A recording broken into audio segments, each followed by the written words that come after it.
को स्टार्ट करते हैं। तो बुक वर्क में हमने जितने भी इसके डिफिकल्ट वर्ड्स थे वो उस पिछले वीडियो में डिस्कस कर लिए थे। आज हम इसके ग्लोसरी को करेंगे जो वर्ड्स इसके बुक में दिए हुए हैं। पहला वर्ड है चैटर बॉक्स। चैटर बॉक्स का मतलब भी होता है बातूनी। देखिए बच्चों, दो वर्ड्स हैं, एक तो टाकेटिव और एक चैटर बॉक्स। दोनों का मतलब सेम होता है, one who speaks too much, एक जो बहुत ज्यादा बोलता है। पोंड, पोंड का मतलब होता है पोखर, a small area of fresh water. Starvation, starvation का मतलब होता है भूखमरी। सफरिंग और death caused by lack of food, जब आदमी को खाना नहीं मिलता है जिसके कारण वो परेशान होता है या वो मर ही जाता है, उसे हम कहते हैं स्टारवेशन। लास्ट है स्ट्रेंज, विचित्र, अजीब। नॉट कॉमन, जो रोज दिखाई ना दे। अनफैमिलियर, जिसके बारे में हमने कभी सुना ही ना हो। अब हमारा है बुक वर्क। तो पहले हमारे पास में दो क्वेश्चन हैं। चूज द करेक्ट अल्टरनेटिव, आपको इनमें ए बी सी डी इनमें से सही का चुनाव करना है।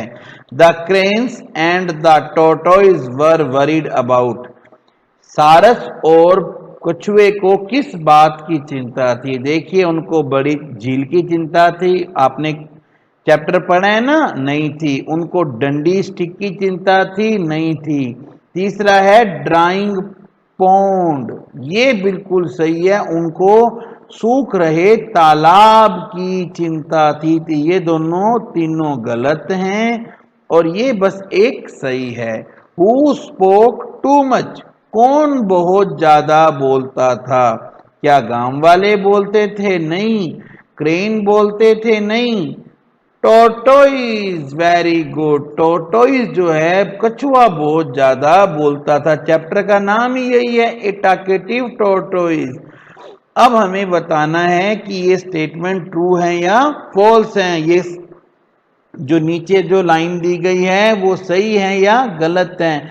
अगर वो सही है, ट्रू है, तो आप टी लिखोगे, अगर वो गलत है तो आप एफ लिखोगे।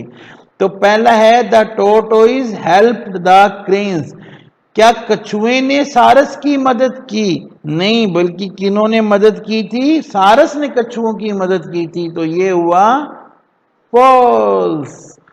The pond started to dry as there was no rain. तालाब इसलिए सूखने लगा क्योंकि कोई बारिश नहीं हुई थी। बिल्कुल सही, बारिश नहीं हुई थी इसीलिए तालाब सूख रहा था। The tortoise held the stick at the one end. आपने कहानी पढ़ी है ना, आपको पता है ना कि डंडी को किसने पकड़ा था? दोनों तरफ से क्रेन ने पकड़ा था। तो ये तो है फॉल्स, टोटोइज ने तो बीच में से पकड़ा था। नेक्स्ट हमारा है people in the village were foolish, गांव के जो लोग थे वो मूर्ख थे। नहीं, वो तो बिल्कुल सही थे, फॉल्स है ये। नेक्स्ट है the tortoise kept its mouth shut and reached the big lake, कछुए ने अपना मुंह बंद रखा और वो बड़ी झील तक पहुंच गया। बिल्कुल गलत है, वो तो बीच में गिर के मर गया था। We should think before saying something, कुछ बोलने से पहले हमें सोचना चाहिए। ट्रू, हमें हमेशा बोलने से पहले सोचना चाहिए। अब प्रश्न देखिए, Who helped the tortoise in taking him from the pond to the big lake? पहला प्रश्न है, इसका उत्तर है कि कछुए को पोखर से बड़ी झील पर ले जाने में किसने मदद की? तो दो क्रेन थे, two crane name Sankat and Vikat. Sankat और विकट नाम के दो सारस ने help the tortoise in taking him from the pond to the big lake, वो उन्होंने उस कछुए की मदद उसे पोखर से बड़ी झील तक ले जाने में की। I have no idea who said this and was the idea. देखिए बच्चों ये गलत है, यहां आएगा I have an idea. Book में गलत दिया हुआ है, आई हैव एन आइडिया, मेरे पास एक विचार है। किसने ये कहा और विचार क्या था? टोर्टोइस सेड दिस, ये कछुए ने कहा था। The idea was of flying away to the lake holding a long stick, ये विचार ये था कि वो एक लंबी डंडी को पकड़कर झील तक उड़कर पहुंच जाएगा। नेक्स्ट है the pond started to dry, why, तालाब सूखने लगा, क्यों? The pond started to dry because there was no rain, क्योंकि बारिश नहीं हुई थी इसलिए तालाब सूखने लगा। What did the cranes advise the tortoise when they took him to big lake? जब वो सारस कछुए को बड़े झील पर ले जा रहे थे तो उन्होंने क्या सलाह दी? When the cranes took tortoise to big lake, जब वो उसे बड़े तालाब पर ले जा रहे थे, बड़े झील पर ले जा रहे थे, they advised him to keep his mouth shut while flying, तो उन्होंने उसे सलाह दी कि उड़ते समय अपना मुंह बंद रखना। Should we talk too much? If yes why and if no why not, क्या हमें ज्यादा बोलना चाहिए? अगर हां तो क्यों, अगर नहीं तो क्यों नहीं?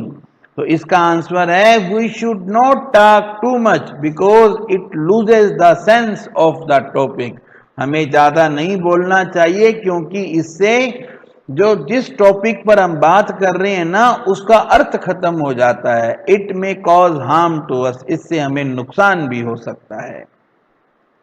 अब देखिए हमारे सामने एक दो कॉलम है, दो सारणी है, एक तरफ हमें कुछ शब्द दिए गए हैं और दूसरी तरफ उनका अर्थ दिया गया है, तो हमें इन दोनों को मैच करना है। तो पहला शब्द है चैटर बॉक्स। चैटर बॉक्स का मतलब होता है बातूनी, क्या होता है? बातूनी। तो इसको आप मिलान कीजिए। अनवाइज, इसका मतलब होता है नासमझ। दूसरा है water drops falling from the clouds, इसका मतलब होता है वर्षा। जो बादलों से पानी की बूंदें गिरती है वो वर्षा होती है। लैंड का मतलब होता है जमीन। थॉट का मतलब होता है विचार। A long thin piece of wood, लकड़ी का लंबी सी पतला सा डंडा, इसे हम यहाँ पे डंडी लिख लेते हैं, हमें याद रहेगा। The state of without eating food, भूखमरी, बिना खाना खाने की अवस्था। जब बंदा खाना नहीं खाता है उसे कहते हैं भूखमरी। One who talks too much, ये तो मैंने आपको बताया ये होता है बातूनी। तो पहला तो हमें मिल गया। चैटर बॉक्स होता है one who talks too much. A long mouth of birds, इसका मतलब होता है पक्षियों का लंबा सा मुंह, चोंच, उनकी जो चोंच होती है ना वो।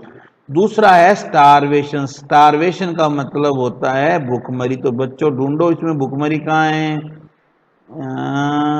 ये रहा। आइडिया, आइडिया का मतलब होता है विचार। अब आप देखो विचार कहाँ है? ये रहा। फुलिश, फुलिश का मतलब होता है नासमझ, मूर्ख। नेक्स्ट है बीक, बीक का मतलब होता है चोंच। तो अब आपको ये सारे वर्ड मीनिंग याद रखने हैं। अर्थ का मतलब होता है धरती या जमीन। रेन का मतलब होता है वर्षा, बारिश। और लास्ट है स्टिक, स्टिक का मतलब होता है डंडी। ठीक है ना बच्चों? तो अब आपको ये वर्ड मीनिंग अच्छे से समझ में आ गए होंगे। अब हम नेक्स्ट पे चलते हैं। इसमें हमें यह बताया गया है कि आप इन सेंटेंस को देखो और इनका मीनिंग समझो। We will die of starvation, we के साथ विल का प्रयोग हुआ है। यानी कि हम सब भूखमरी से मर जाएंगे। The foolish tortoise, that foolish tortoise will certainly fall off, वो जो मूर्ख कछुआ था वो पक्का गिर जाएगा। I shall not do such a foolish thing, मैं कभी भी ऐसी मूर्खता वाली बात नहीं करूंगा। देखिए, शैल का प्रयोग हमेशा आई या वी के साथ होता है और विल का प्रयोग यू, शी, इट, दे और नेम के साथ होता है। पर आजकल क्या रूल आ गया है कि हम विल का प्रयोग हर जगह लगभग करते हैं, पर हमें यहां पर यही याद रखना है, आई के साथ क्या आएगा, शैल। तो आई के साथ आएगा शैल, आई शैल स्टडी। अब बस हमें आगे वाला देखना है, I shall study India. India के साथ अब देखिए आया ना, he, she, you, it, they और नेम। इंडिया एक नेम है, तो India will be. Virat Kohli, और विराट कोहली नेम है, विल लीड।